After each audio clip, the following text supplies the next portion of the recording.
third reading is taken from Laudate Deum on the climate crisis, the Apostolic Exhortation of Pope Francis. Chapter 4, Climate Conferences, Progress and Failures. For several decades now, representatives of more than 190 countries have met periodically to address the issue of climate change.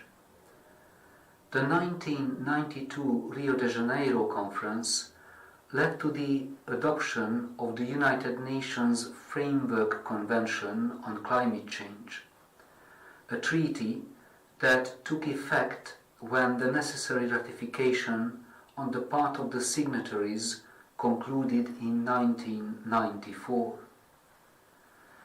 These states meet annually in the Conference of the Parties, the highest decision-making body.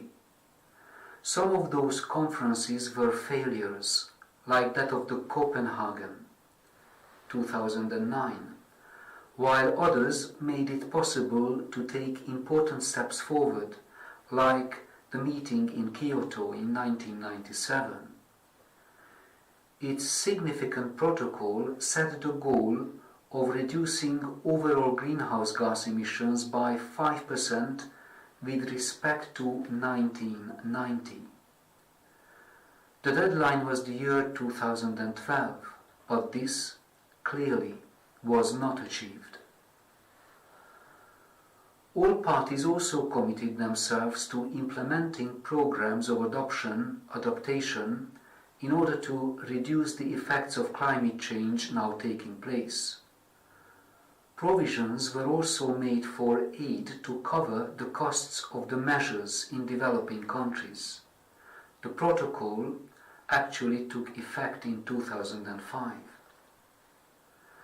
Afterwards, it was proposed to create a mechanism regarding the loss and damage caused by the climate change, which recognizes as those chiefly responsible the richer countries and seeks to compensate for the loss and damage that climate change produces in the more vulnerable countries.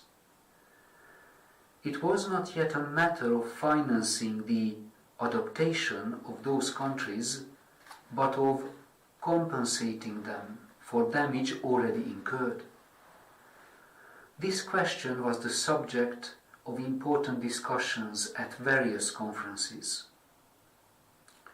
The meeting in Paris in 2015 represented another significant moment, since it generated an agreement that involved everyone. It can be considered as a new beginning given the failure to meet the goals previously set. The agreement took effect on the 4th of November 2016. Albeit a binding agreement, not all its dispositions are obligations in the strict sense, and some of them leave ample room for discretion. In any case, properly speaking, there are no provisions for sanctions in the case of unfulfilled commitments, nor effective instruments to ensure their fulfillment. It also provides for a certain flexibility in the case of developing countries. The Paris Agreement presents a broad and ambitious objective to keep the increase of average global temperatures to under 2 degrees Celsius with respect to pre-industrial levels, and with the aim of decreasing them to 1.5 degrees.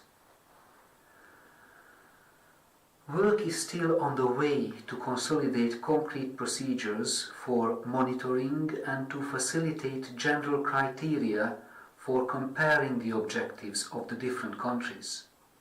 This makes it difficult to achieve a more objective, quantitative evaluation of the real results. Here ends our third reading.